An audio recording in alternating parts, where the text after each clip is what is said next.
और इंटरव्यू की स्ट्रैटेजी मैं कहूँ, they are gonna play with you. If you are under confident, they are gonna check your confidence. If you are underconfident, they are going to make you confident, sorry.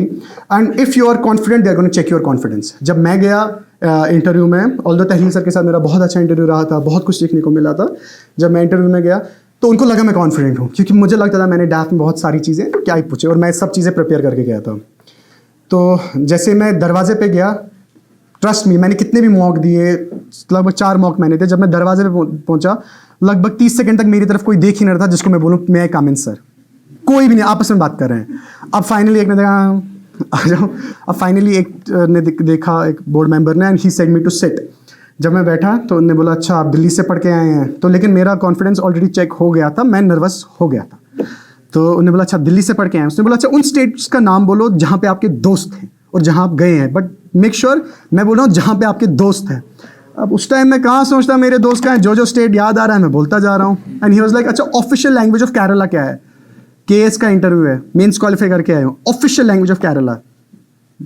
No sir. पहला सवाल नहीं पता sir. अच्छा तमिलनाडु तुम गए हो. मैं कहा यस सर गया हूँ. तो तमिलनाडु में कितनी ऑफिशियल लैंग्वेज है. मैं सर नहीं पता. बोला अच्छा मुझे बताओ कि साउथ इंडिया की लैंग्वेज कितनी है.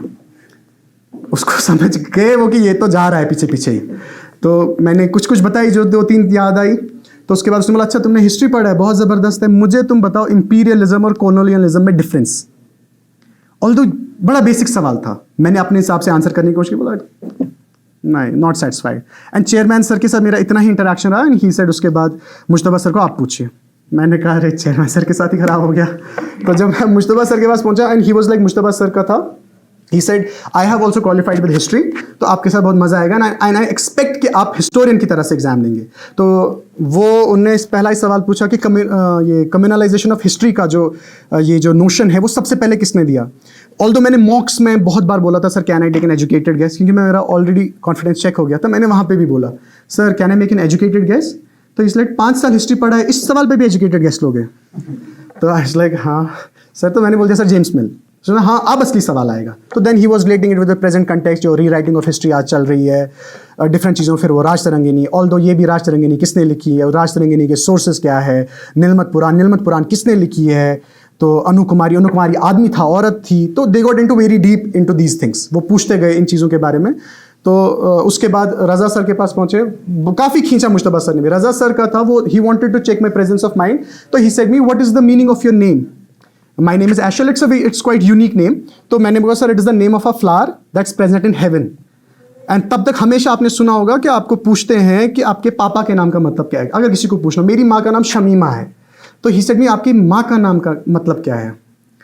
तो बोला सर मुझे तुरंत क्लिक नहीं हुआ कि मेरी माँ के नाम का मतलब क्या. उसने बोला अच्छा कोई रिलेशन है आपकी माँ के नाम के मतलब और आपके बीच में. मैं समझ गया अच्छा ये क्या कहना चाहते हैं.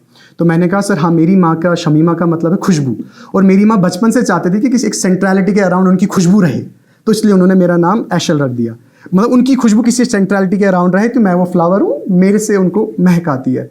तो and he was very happy with it. उनको लगा कि हाँ अच्छा प्रेजेंस ऑफ माइंड है, वो ये चीज़ें चेक करना चाहते हैं. दूसरा चीज़ जो मुझसे सवाल पूछा, एक बाहर से आए हुए थे, उन्होंने बोला since you are from Kashmir, although it this is an interview of JKPSC, it's very formal, very very very formal. इसमें मुझसे सवाल पूछा since you are a resident of JNK, आप लोग शक्ल से डिफरेंट लगते हैं. मैंने कहा हाँ सर थोड़ा डिफरेंट होते हैं बाकी लोगों से. तो उसने बोला अब आपको पता है डिफरेंट अट्रैक्टिव लगता है. कहा हाँ सर लगता है. कह रहा तो जो आप स्टूडेंट यूनियन के प्रेसिडेंट बने हो, मुझे वो कोई अचीवमेंट नहीं लग रही है. मैंने कहा अच्छा.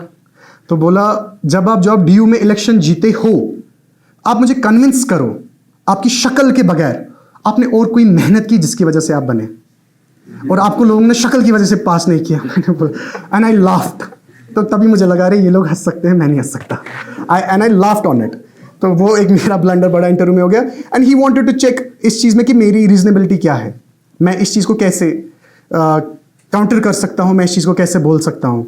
ऑल्सो उन्होंने बोला कि आप, हमें लगा आप ठीक बोलते हो, you are a good speaker, आपने लिखी है ये चीज़ें, आप बताओ कि आपने बोलने में कभी ब्लफ किया है.